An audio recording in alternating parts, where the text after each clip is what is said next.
the one issue. And I think on that particular issues, if you look at it, agriculture is unfortunate in many counts. One of the important one that in agriculture we as economists say that whether it's a good weather or bad weather, agriculture is always affected. The funniest part is about agriculture is that if it is good weather, prices are low. And if it is bad weather, prices are high, but the farmers don't have the output. So farmers, this is one of the tragedy of agriculture, that they get affected both ways. Good weather as well as bad weather, they are affected. And that is one of the issues that we should look at, how they will be further affected with climate change. That's what we'll be thinking about it. The second issue is also very interesting. Agriculture, productive technology, technological improvement in agriculture that we have. Every time we improve agriculture technology, farmers are also becoming affected. What it means that as we increase agriculture production in the system is good for everybody else. But because of the very low elasticities of demand, the agriculture products price continuously decline. Result is total value addition of agriculture is continuously falling. If you look at the whole world, I'll give you my example from Bangladesh. 20 years ago, 50% of the GDP was coming from almost agriculture. 50% is higher, but it's 43%. Right now, 13% crop production. What has happened? Total value has gone up. But compared to the rest of the economy, agriculture is losing its value. And it has happened because significant production increase has happened in agriculture. We have in Bangladesh increased 4 times the production than what we started with in 1972. So significant increase in production, but percentage of value addition has gone down.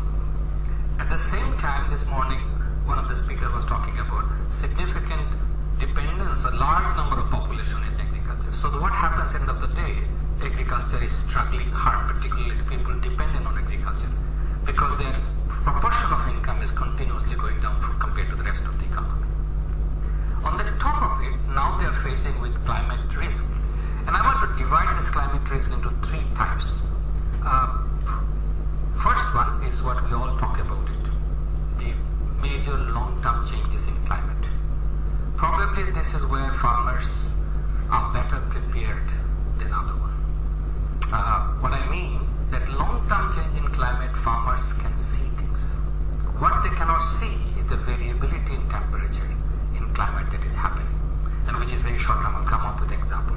And the last one I will talk a little bit later. I would like to highlight it particularly to raise issues for us. Us means the climate or meteorological community. What to think about it is what is known as slow onset climate events. Very slow onset events that meteorologists often do not even record it, in the sense that it never comes into the antenna of many people, including policymakers, but is going to affect agriculture significantly, and that is one of the new issues that I thought I would bring in. But let's look at it. We have seen in the morning the temperature changes over the centuries. This is something I want you to particularly look into it. And this is where we should be careful about it, because look at this full 50 years from the beginning of the 1900. If you look at the number of natural disasters, it's a very small number. What does it tell you?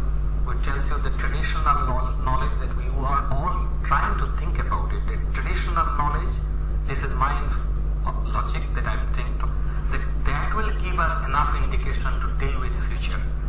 I have a question about it. In other words, our past does not reflect what is happening today.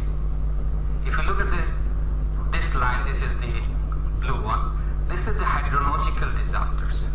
This one is the meteorological disasters, so water related and weather related.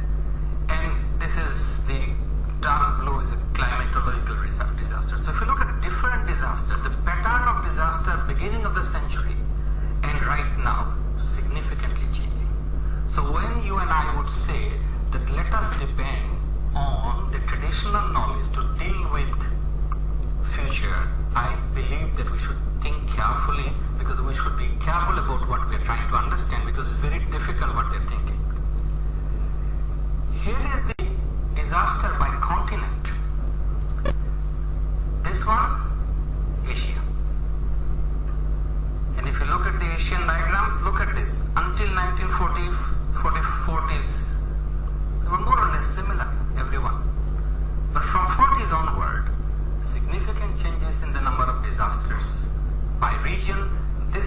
Asian disaster.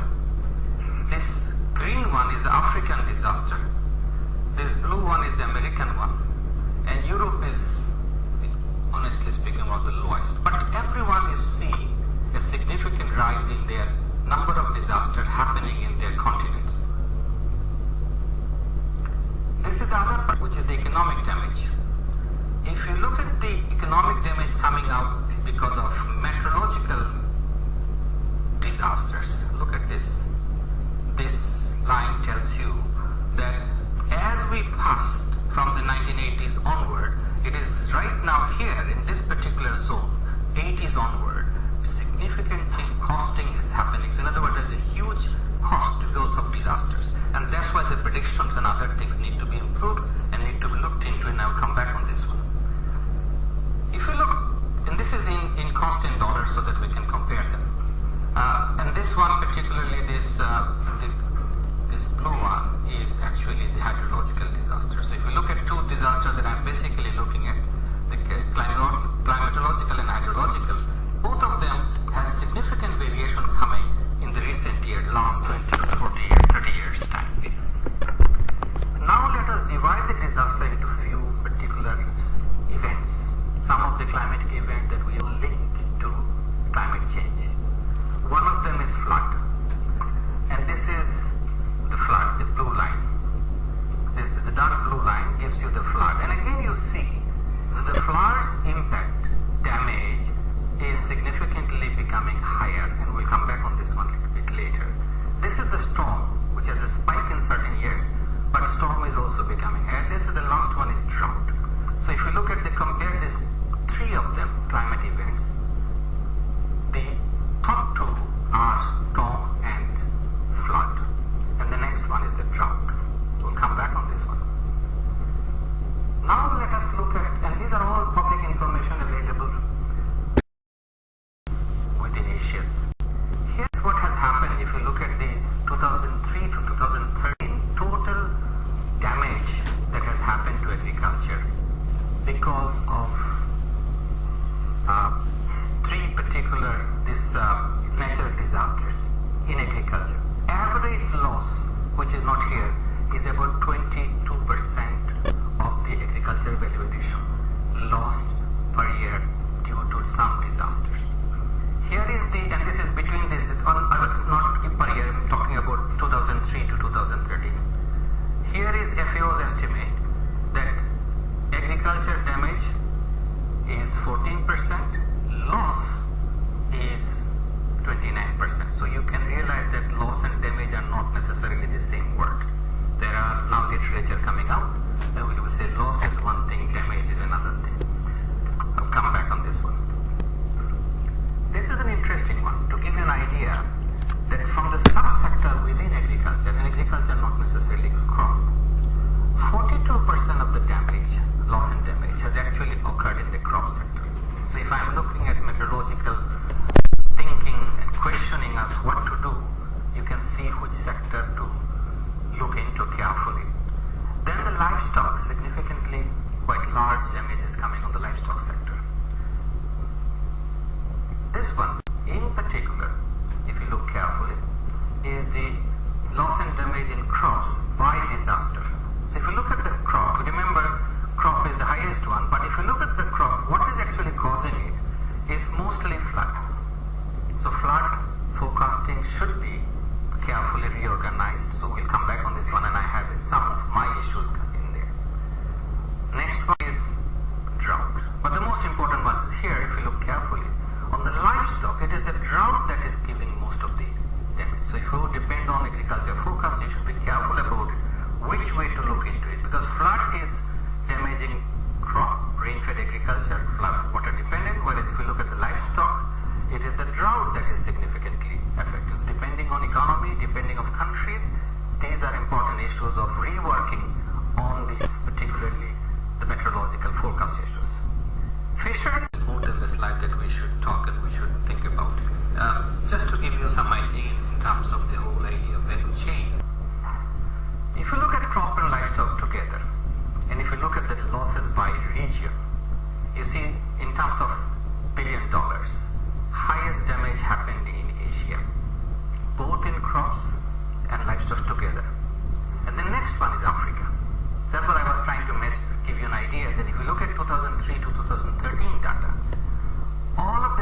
tells you that this is quite high, heavy, and we should be careful about it.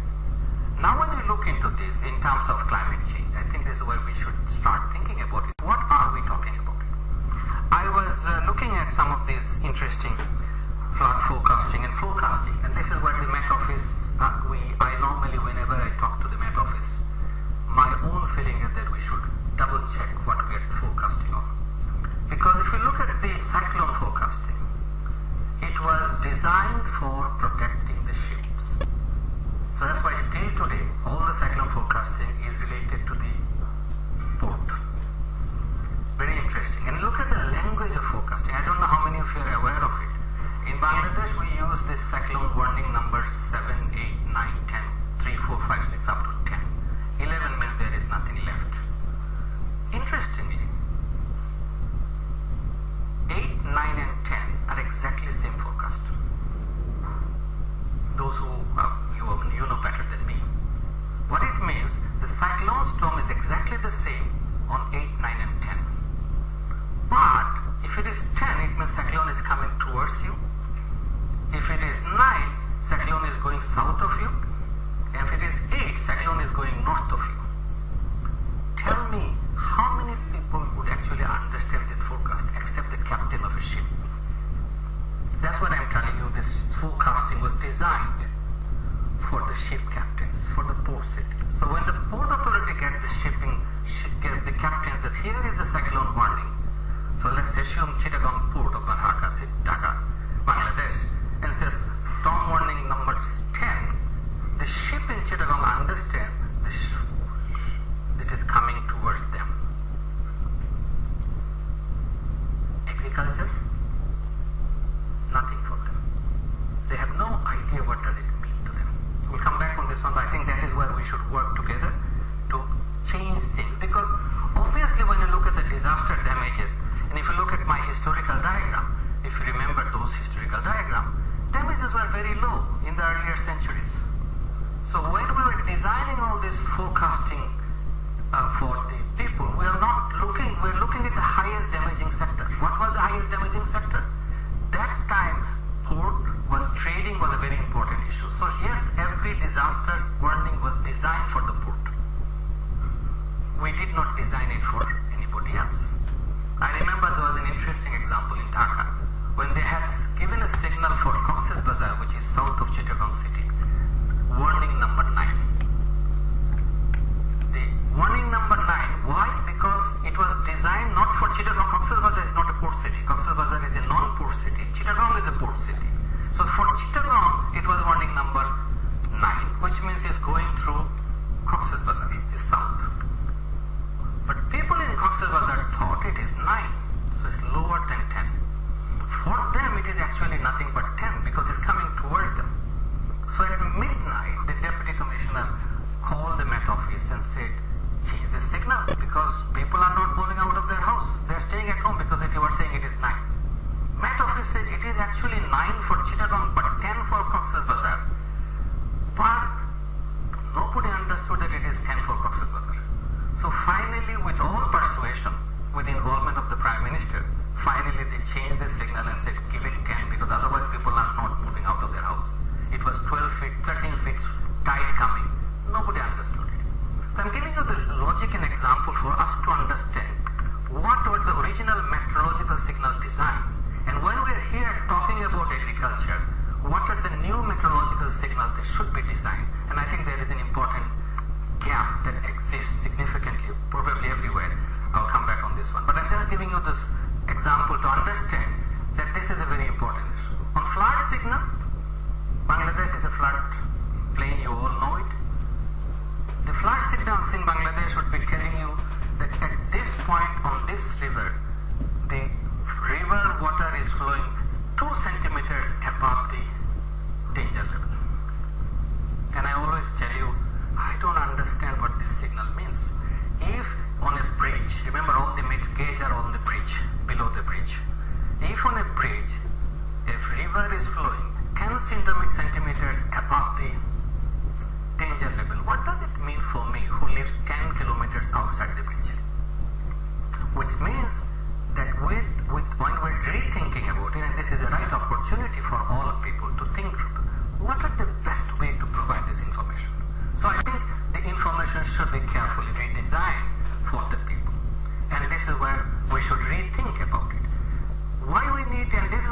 should also be careful, and I think we should be careful about the language. I know this morning we all talked about it. How to communicate a signal which is very scientific towards the people. If I remember, I give you an example. When I was in Canada, I was driving, and then there was a radio on, because radio you have to be always radio on because warning is very important. And they said freezing rain is coming in another 10 minutes in my city. I thought within 10 minutes I would be able to reach home, but we could not. Such an accurate signal. What was the signal designed for? Not for agriculture. I'm giving you to think about it. Agriculture signal designing has to be completely different than what we are used to. I'm reading you very interesting. Some of the Met Office nowadays have been changing their signaling mechanism. So I'm reading a very interesting one for Bangladesh Met Office forecast, and this is monsoon forecast.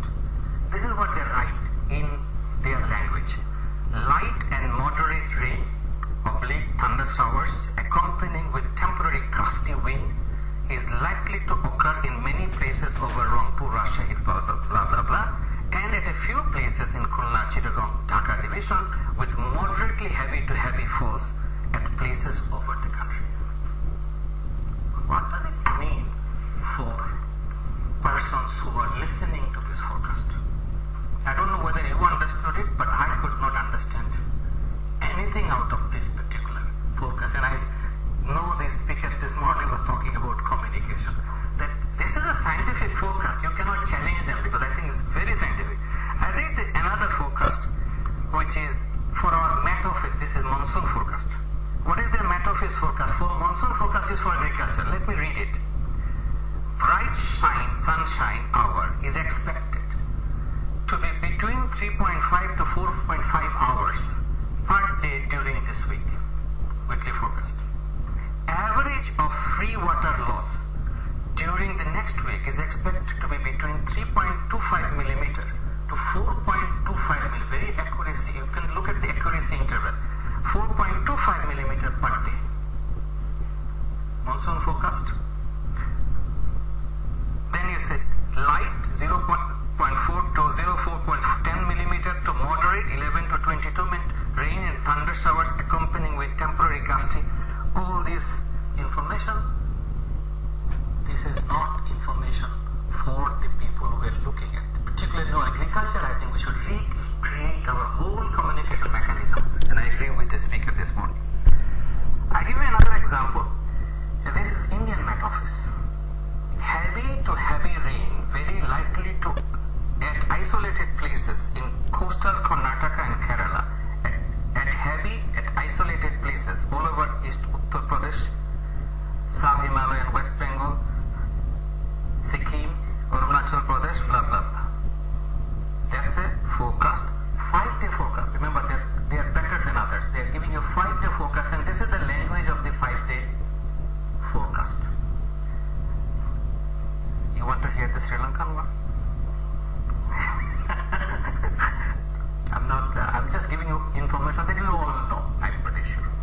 Sri Lankan one. This is the valid for the next 24 hours. Here is the strong winds at times can be expected over the southern part of the island, particularly over the western slopes of the central hills, southern and western sea areas.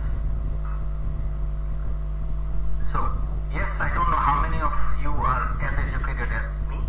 I really did not understand any of them living in Colombo what to do now. So I think this is a very important example for all of you to rethink instead of defending it. That original forecast was designed not for agriculture. It was designed for the basic trading economic activities. Then we rechanged it. Even though when I've changed it, we did not do it for anybody. We have to rethink about the forecast. And I'm trying to push it actually. I'm trying to push everyone in Bangladesh. I've been asking that let us find out a communication strategy. When I say communication strategy, I have some idea which is different from popular thinking. What I mean communication strategy. What is the best way to tell person that you are under threat? Now when you say agriculture, your forecast range has to be longer. 5-day forecast, 7-day forecast does not really help agriculture.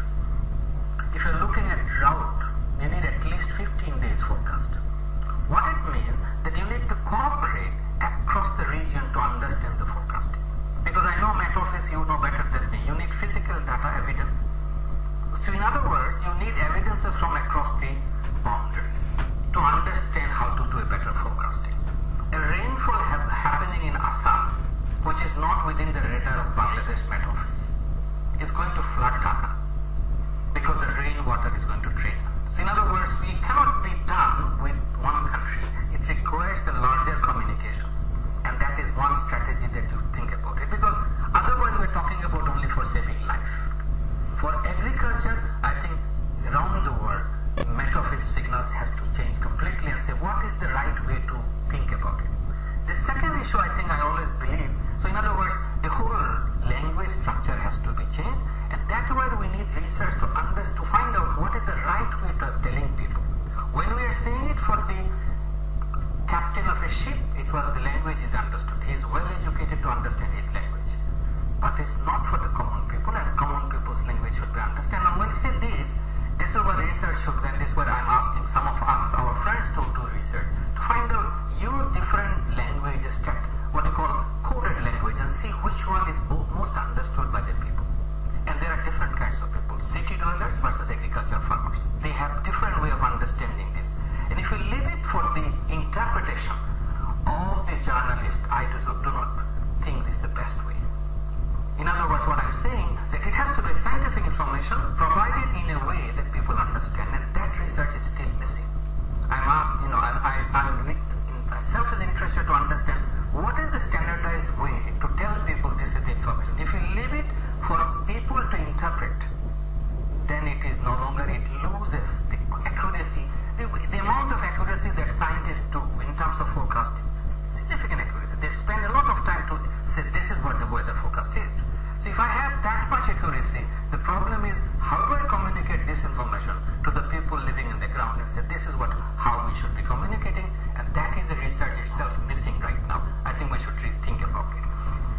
So I'm talking about geocoding.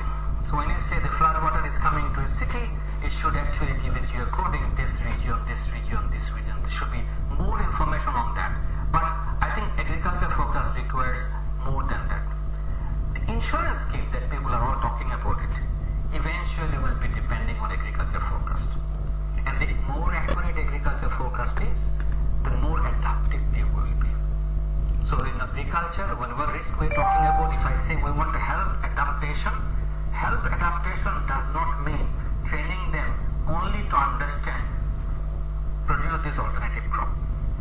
Help adaptation means give them information so they can change their strategy, that this is the new forecast for this particular season.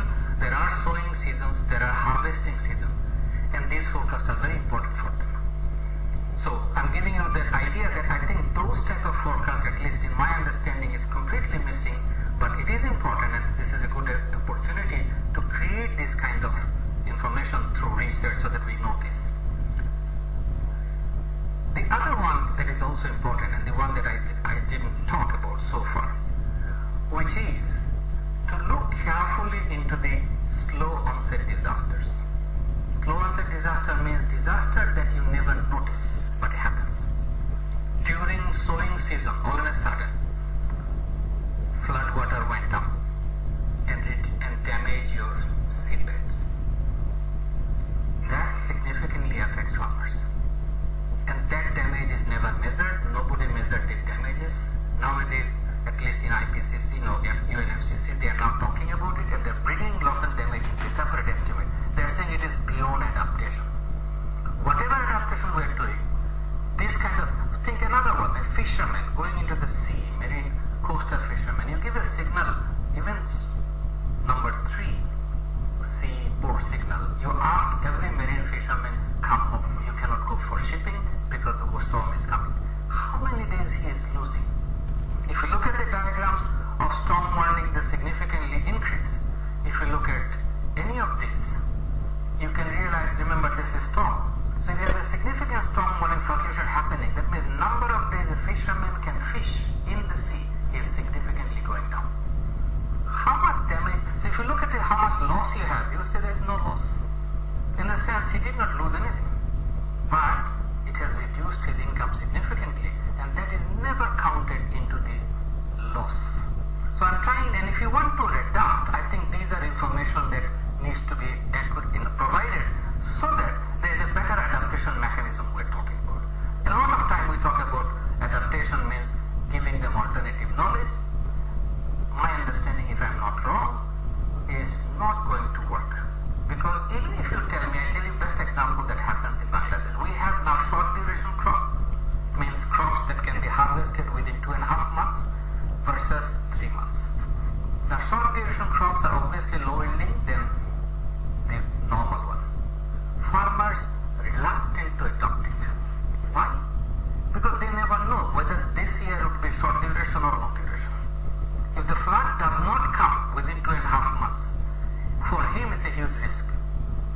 is actually taking the other one. So I'm trying to tell you that look at the farmer's mentality, psychology, and if I'm giving him a data, even a new crop, he's not necessarily going to use it. If you look at the global research, you will find out interesting facts. As long as the help is there, NGOs are there working, people adapt. The moment they leave, they go back to where they were. These are becoming an issue, and I think we should be careful about it. So I think a permanent improvement would be, and this is why I like it, that if we can work together to find out what is the best way to provide information.